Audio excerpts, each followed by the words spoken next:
નમસ્કાર, ન્યૂઝ 18 ગુજરાતીમાં આપનું સ્વાગત છે। આપની સાથે હું છું મિત્તલ। સૌપ્રથમ વાત કરીએ સરકારી જમીનના માફિયાઓની।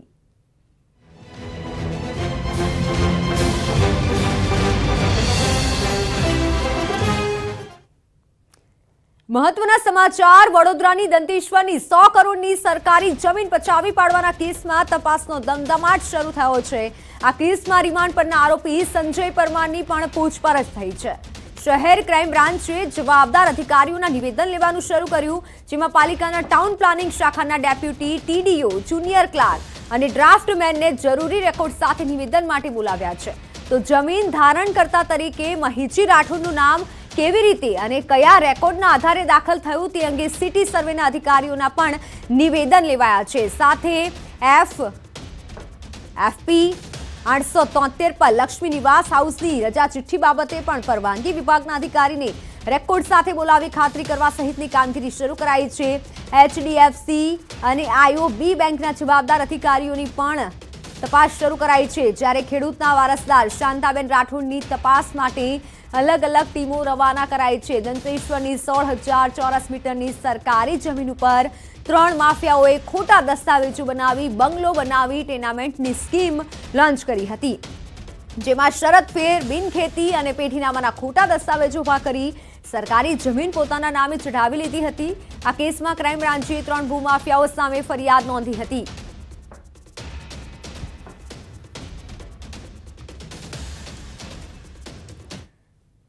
મહત્વના સમાચાર। રાજકોટના નકલી નોટ કૌભાંડમાં અનેક ખુલાસા થયા છે। કૌભાંડના તાર હવે હૈદરાબાદ સુધી પહોંચ્યા છે। આરોપી કમલેશ જેઠવાણીની પૂછપરછમાં નવા અને મોટા ખુલાસા થયા છે। કમલેશે હૈદરાબાદના ઈશ્વર સ્વામી પાસેથી નોટો ખરીદી હતી। કમલેશે હૈદરાબાદના ઈશ્વર પાસેથી 17 લાખની નકલી નોટો ખરીદી હતી। 2 વખત ખેપ મારી નકલી નોટોની ખરીદી કરી હતી। તો હાલ તો આરોપી કમલેશને લઈ પોલીસ હૈદરાબાદ પહોંચી। હૈદરાબાદના ઈશ્વર સ્વામી પકડાયા બાદ કૌભાંડનું પગેરું શોધાશે। હાલ તો ભરત મોરચા સહિત 5 આરોપીઓ 4 દિવસના રિમાન્ડ પર છે। આંતરરાજ્યનું નકલી નોટનું કૌભાંડ હોવાની શક્યતા સેવવામાં આવી રહી છે।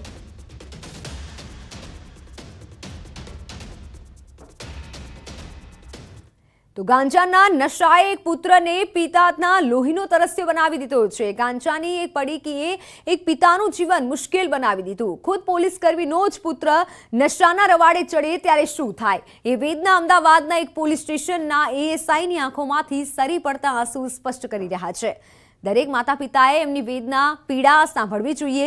દરેકે નશાખોર યુવાનોએ પણ એટલા માટે સાંભળવી જોઈએ કે જેથી તેઓ પણ પોતાના માવતરની પીડાનો અહેસાસ કરી શકે। અને સૌથી વધુ તો એવા ભ્રષ્ટ પોલીસ અધિકારીઓએ આ વ્યથા સાંભળવી જોઈએ કે જેણે સમાજની સુરક્ષાના કામને કાળી કમાણીનું માધ્યમ બનાવી દીધું છે। આ લાચાર એએસઆઈને પોણા 2 વર્ષ પહેલા ખબર પડી કે તેમનો પુત્ર ગાંજાનો નશો કરે છે। આથી તેમણે પુત્રને રૂપિયા આપવાનું બંધ કર્યું। પરિણામે નશાખોર પુત્ર ઉશ્કેરાયો અને મારામારી કરવા લાગ્યો। પોતાના પિતા પર અપશબ્દ ઉચ્ચાર્યા। પોણા 2 વર્ષમાં 4 થી 5 વખત મારામારી કરી। એક વખત તો ખભા પર ફ્રેક્ચર થઈ ગયું। સ્થિતિ એવી થઈ ગઈ કે ખુદ પુત્ર જ ગળું દબાવી મારી નાખશે તેવો એએસઆઈ પિતાને ડર લાગવા લાગ્યો। નશો છોડાવવા માટે અભિયાનો છેડતી પોલીસ ખુદ એએસઆઈના પુત્રને જ નશાની જાળમાંથી મુક્તિ અપાવવા મદદ નથી કરી રહી। પરિણામે એએસઆઈ ભુવાના ચરણે પણ જઈ આવ્યા છે। નાના પોલીસ કર્મીઓ કઈ રીતે ફરજ પાછળ પરિવારને સમય નથી આપી શકતા તેની વાત કરતા એએસઆઈ રડી પડ્યા। એટલું જ નહીં, નશીલા દ્રવ્યો પર ચલાવતી ઝુંબેશોને દેખાડાતા સમાન છે। તો દિવસ રાત ફરજ પર રહેતા પોલીસ કર્મીઓ જ્યારે કામ પર હોય છે ત્યારે પણ પરિવારને સમય નથી આપી શકતા અને દરેક અધિકારીઓ સમય આવે માનવતા પણ નથી દેખાડતા। ખુદ એએસઆઈએ જ આ દાવો કર્યો છે। 3 દાયકાથી પોલીસમાં ફરજ બજાવી રહેલા એએસઆઈએ પોતાના અનુભવના આધારે આ દાવો કર્યો છે અને પોલીસની પોલ ખોલી નાખી છે। ઉચ્ચ પોલીસ અધિકારીઓ કઈ રીતે વહીવટદારોની નિમણૂક કરે છે અને તેને લઈને પણ એએસઆઈએ ગંભીર આરોપ લગાવ્યા છે।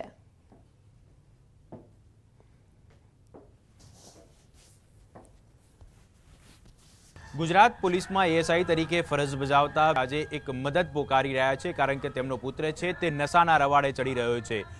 કઈ રીતે તે નશાના રવાડે ચડ્યો અને હાલ શું પરિસ્થિતિ છે તે સમગ્ર મામલે વાતચીત કરવા માટે આપણી સાથે એએસઆઈ છે, આપણે તેમની સાથે વાત કરીશું। નશાના રવાડે કેવી રીતે ચડ્યો અને હાલ શું પરિસ્થિતિ છે? આજથી પોણા 2 વર્ષ પહેલાં હું ઘરે ગયો ત્યારે મારી મિસિસ એક મને પડીકી બતાવી કે બાવાના ખીચામાંથી આ પડીકી મળી। એક પડીકી જોઈ એટલે મેં કીધું આ તો ગાંજો છે. છોકરો મોડો આવશે તો 100% એ ગાંજાના રવાડે ચડી ગયો જ છે. મેં મિસ્સીને કીધું કે આજથી છોકરાને પૈસા આપવાનું બંધ કરી દો. એ પૈસા માગે એ પ્રમાણે એને આપવાના નહીં, કારણ કે આપણે પૈસા આપીશું તો એનો આ ગાંજો લેશે ને પીશે. ગાંજામાંથી કદાચ એ મોટો નશો કરે, ડ્રગ્સના રવાડે પણ ચડી શકે છે. હું ઘણા બાળકોને જોઉં છું કે રવાડે ચડી જતા હોય છે, પછી ડ્રગ્સના રવાડે ચડ્યા પછી બાળક પાછું ના આપે, પછી આપણો છોકરો ગુમાવવો પડે. મેં મિસ્સીને શુદ્ધ આપી પૈસા આપવાનું બંધ કર્યું. એટલે હવે પૈસા આપવાનું બંધ કરી દીધા. પૈસા આપવાનું બંધ કર્યું એટલે મારો છોકરો મારા મિસિસ પર અને મારા પર ગુસ્સે થવા માંડ્યો કે તું કેમ મને પૈસા નહીં આપતો? તારા ભાઈઓને આપે છે, તારા બહેનોને આપે છે, ભાણેને આપે છે, બધા ગામડેથી પૈસા માગે છે, તો કોઈને 5,000 આપે છે, 10,000 આપે છે. તો હું કહું છું એ તો ખેતી માટે આપું છું ને, એ તો મને પૈસા પાછા આપવાના છે. ખેતી આપણી પોતાની છે, તો એમાં ઇન્વેસ્ટ કરીએ છીએ. એમાં ખોટું શું છે? ના કે હું ખેતી કરું તો મને પૈસા આપું, એને પૈસા આપું તો એ વાપરી નાખે, ખોટા વાપરો એટલે એને પૈસા આપવાનું બંધ કર્યું. એટલે અમારા પતિ સાથે ઝઘડવા માંડ્યો. એટલે ધીરે ધીરે આનું ઝઘડાનું પ્રમાણ વધવા માંડ્યું. એટલે તારે શું ખાવું છે? તું જે કે એ મંગાવી લો. પીઝા કહે તો પીઝા મંગાવી લો. મને કે આ લાવો, બર્ગર લાવો. તો નોકરીથી આવો લઈ લેતા આવો, કાં તો ઘરે હોય તો ભાઈબંધને કહેતો પૈસા આપીને મંગાવી લઉં, કાં તો ઓનલાઈન મંગાવી લઉં અને નાસ્તો આપું. મેં તને પૈસા નહીં આપું. જે દેશ તું સુધી છે દેશ પૈસા આપી, જ્યાં સુધી મને વિશ્વાસ નહીં થાય ત્યાં સુધી પૈસા નહીં આપું. એટલે મને મારા મિસિસને ગાળો બોલો, મરી જઈશ તો તું આ બધા પૈસા લઈને જવાનું છે? ગાળ થઈને વાત કરે, શું પૈસા આમ છે ને તેમ કરવાનો છે?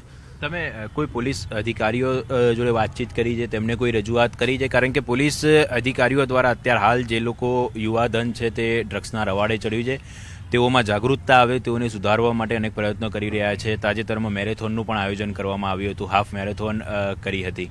કે પોલીસ ઓફિસરો લાગણી હોય યુવાધન પ્રત્યે, સાજી ભાવના રાખતા હોય ને, તો આ જે પણ 2 નંબરના ધંધા ચાલે છે, ડ્રગ્સ વેચાતું હોય, ગાંજો વેચાતું હોય કે દારૂ વેચાતું હોય, આજે નીલી પ્રાઇસ સારું કામ કરી રહ્યા છે, પોતાની ઈમાનદારીથી ડ્યુટી બજાવી રહ્યા છે, બરાબર, એ હોનેસ્ટલી ઓફિસર છે.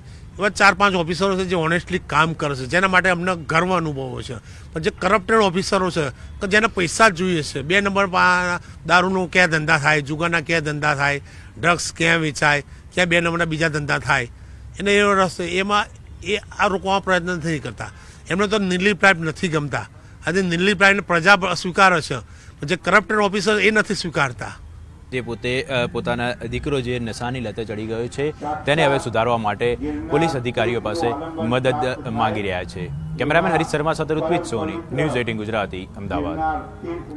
તો દેશભરમાં આજે પ્રથમ તબક્કાની જી મેન્સ પરીક્ષા આઈઆઈટી સહિતની સંસ્થાનો માટે લેવાઈ રહી છે. જેની પરીક્ષા દેશમાંથી 8 લાખ વિદ્યાર્થીઓ આ પરીક્ષા આપશે. રાજ્યના 60,000 વિદ્યાર્થીઓ જેની પરીક્ષા આપશે. 1 ફેબ્રુઆરી સુધી આ પરીક્ષા યોજાશે.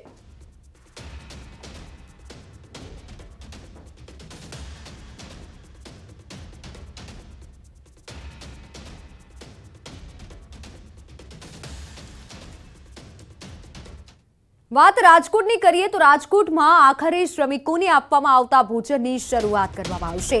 શહેર અને જિલ્લામાં 28મીથી શરૂ થશે યોજના.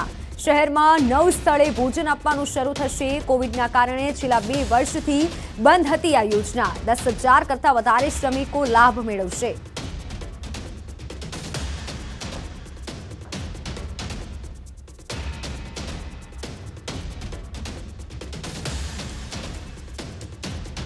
તો હવે વાત કરીએ ભાજપના મહામંથનની.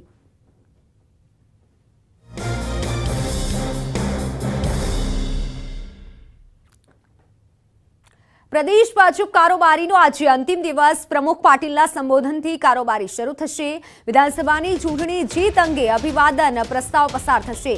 2024ની લોકસભાની ચૂંટણી અંગે પણ ચર્ચા થશે. કાર્યકરો, મતદારો, ડેટા મેનેજમેન્ટ, ડેટા ઉપયોગ અંગે ચર્ચા થશે.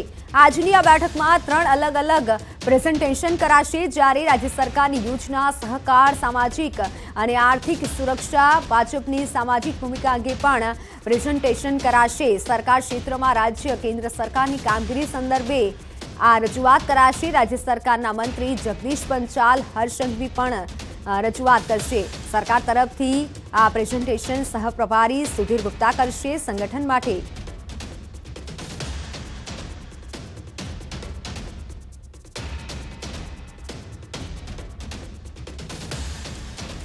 વિનોદભાઈ, સૌરાષ્ટ્રનું પ્રવેશ દ્વાર છે સુરેન્દ્રનગર અને જીત બાદની આ પ્રથમ કારોબારી છે.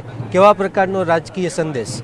એક તો તમને જણાવી દઉં કે ખૂબ જ સૌરાષ્ટ્રના કાર્યકર્તાઓ માટે એક આનંદની વાત છે કે ઐતિહાસિક જીત પછીની આ પહેલી જ કારોબારી એ સૌરાષ્ટ્રને મળી છે ને સૌરાષ્ટ્રના પ્રવેશદ્વાર એ ઝાલાવાડની ભૂમિ સુરેન્દ્રનગર વઢવાણ મધ્યે આજે કારોબારી થઈ રહી છે. આજે બીજો દિવસ છે કારોબારીનો અને વિશેષ રૂપે પ્રદેશ અધ્યક્ષ શ્રી CR પાટીલ સાહેબનું આજે ઉદ્ઘાટન સત્ર રહેશે. શોક સંદેશ અને ધન્યવાદ પ્રસ્તાવ રજૂ કરવામાં આવશે અને અલગ અલગ સત્રના માધ્યમથી આજે પ્રેઝન્ટેશન પણ મૂકવામાં આવશે. સંગઠનાત્મક જે કાર્યો કરવાના છે આગામી સમયની અંદર એનું પણ એક રોડમેપ નક્કી કરવામાં આવશે અને એનું પણ માર્ગદર્શન આપવામાં આવશે. રાજ્ય સરકારની જે યોજનાઓ છે એ યોજનાઓના માધ્યમથી આપણે લોકો સુધી કઈ રીતે પહોંચી શકીએ અને દેશની રાજ્યની સુરક્ષા માટેની પણ વાત મૂકવામાં આવશે. આ પ્રકારે અલગ અલગ સત્રના માધ્યમથી આજે અમારી કારોબારી ચાલશે અને વિશેષ રૂપે જે મેં તમને વાત કરી કે ડેટા મેનેજમેન્ટની પણ અહીંયા પ્રેઝન્ટેશનના માધ્યમથી કાર્યકર્તાઓ આગામી સમયમાં કઈ રીતે કામ કરે, જે પ્રદેશ અધ્યક્ષ શ્રી CR પાટીલ સાહેબ હંમેશા એ દિશામાં કાર્યકર્તાઓને માર્ગદર્શન આપતા હોય છે. ગઈકાલે પણ એમણે વાત કરી હતી કે આગામી 2024ની જે લોકસભાની ચૂંટણી છે એ આપણે કદાચ ત્રીજી વખત 26 આપણે લોકસભા જીતશું, પણ એ જીત એ પ્રકારે હોવી જોઈએ કે સામેવાળાની ડિપોઝિટ જાય અને એના માટે આગામી સમયમાં કઈ રીતે કામ કરવું, કઈ રીતે ડેટા મેનેજમેન્ટ, બૂથ અને વિશેષ રૂપે પેજ કમિટીને મજબૂત કરી અને કાર્યકર્તાઓ સાથે કઈ રીતે કાર્યકર્તા જે છે એ પેજ કમિટીના લોકો સાથે કઈ રીતે સંપર્કમાં રહે, આ પ્રકારે અલગ અલગ વ્યવસ્થાઓના અલગ અલગ રોડમેપના માધ્યમથી કામ કરવામાં આવશે. ચૂંટણી જીત અંગે અભિવાદન પ્રસ્તાવ રજૂ કરવાનું છે. 2024ની લોકસભા ચૂંટણી અંગે ચર્ચા થશે.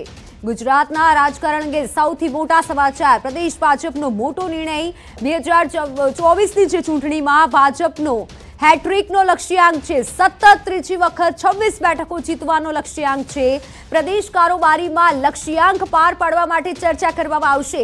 કેટલાક હોદ્દેદારોને મહત્વની જવાબદારી પણ મળશે અને હેટ્રિક સર કરવાનો આ લક્ષ્યાંક અપાયો છે. ભાજપ કારોબારીનો આજે જે અંતિમ દિવસ છે તેમાં મોટો લક્ષ્યાંક આપવામાં આવ્યો છે અને આ લક્ષ્યાંકને પાર પાડવા માટે મહત્વની જવાબદારી પણ આપવામાં આવશે. કેટલાક હોદ્દેદારોની આ જવાબદારી મળી શકે છે. 2024ની લોકસભાની ચૂંટણી અંગે ચર્ચા થશે.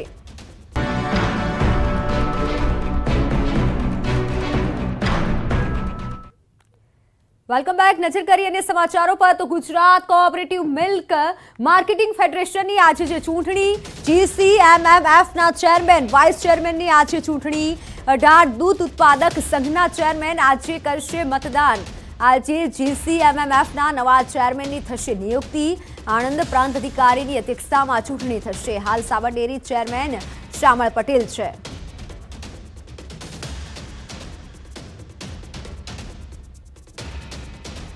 તો વધુ માહિતી માટે મારી સાથે સંવાદદાતા પ્રણવ પટેલ જોડાઈ ગયા છે. પ્રણવ, જો વાત કરવામાં આવે GCMMFની ચૂંટણી, કોણ સુકાની સંભાળી શકે છે, કોણ સુકાની પદ પર આવી શકે છે?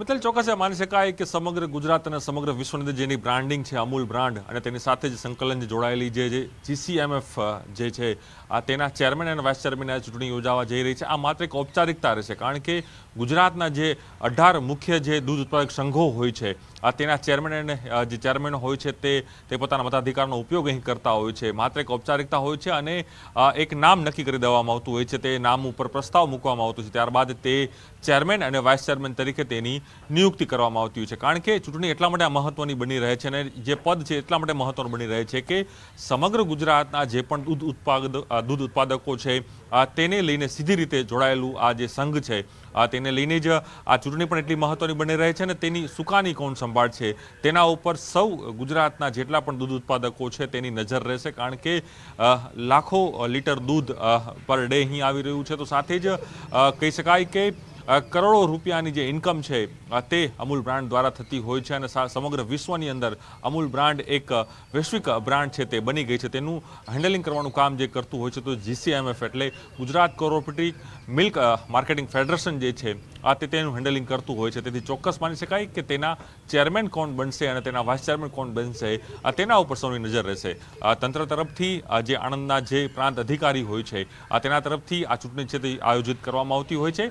જે એક જનરલ બોર્ડ જે હોય છે તેની અંદર પ્રસ્તાવ મૂકવામાં આવતો હોય છે ચેરમેન અને વાઇસ ચેરમેન માટેનો. ત્યારબાદ જે સમગ્ર પ્રક્રિયા હોય છે તે પ્રાંત અધિકારી અહીં કરતા હોય છે. તો સાથે જ જે અલગ અલગ ગુજરાતના 18 ઉત્પાદક સંઘો જે છે જિલ્લા વાઇઝ તેની અંદર ખેડા હોય, સાબરકાંઠા છે, બનાસકાંઠા છે, અમરેલી છે, કચ્છ છે, એ તમામ અલગ અલગ જિલ્લાઓના જે જિલ્લા વાઇઝ જે ચેરમેન હોય છે દૂધ ઉત્પાદક સંઘના એ તમામ લોકો અહીં પોતાના મતાધિકારનો ઉપયોગ કરતા છે. તેની અંદર જે શંકર ચૌધરી જે બનાસકાંઠાના જેઓ ઉત્પાદક સંઘ છે તેના જે ચેરમેન છે તે પણ તે અહીં ઉપસ્થિત રહેશે. તો સાથે જ જેઠા ભરવાડ જે ઉપાધ્યક્ષ છે તે પણ અહીં ઉપસ્થિત રહેશે. અને કહી શકાય કે એક પ્રક્રિયા છે તે શરૂ થઈ ગઈ છે, પરંતુ બપોરે 12 કલાકે પિક્ચર ક્લિયર થઈ જશે કે કયા વ્યક્તિની નામની સહમતિ જે છે એ સંઘો દ્વારા અહીં આપવામાં આવે છે.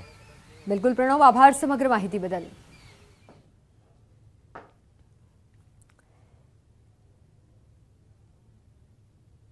તો હવે નજર કરીએ ટોપ 3 હેડલાઇન્સ પર. રાજકોટના નકલી નોટ કૌભાંડના તાર હૈદરાબાદ સુધી પહોંચ્યા. આરોપી કમલેશે હૈદરાબાદના ઈશ્વર પાસેથી ખરીદી હતી 17 લાખની નોટ. સુરેન્દ્રનગરમાં ભાજપની કારોબારીનો બીજો દિવસ. દિવસભર મહત્વની ચર્ચા થશે. પ્રથમ સત્રમાં રાજકીય પ્રસ્તાવ પસાર થશે. આજે GCMMFના ચેરમેન અને વાઇસ ચેરમેનની ચૂંટણી. 18 દૂધ ઉત્પાદક સંઘના ચેરમેન કરશે ચૂંટણીમાં મતદાન.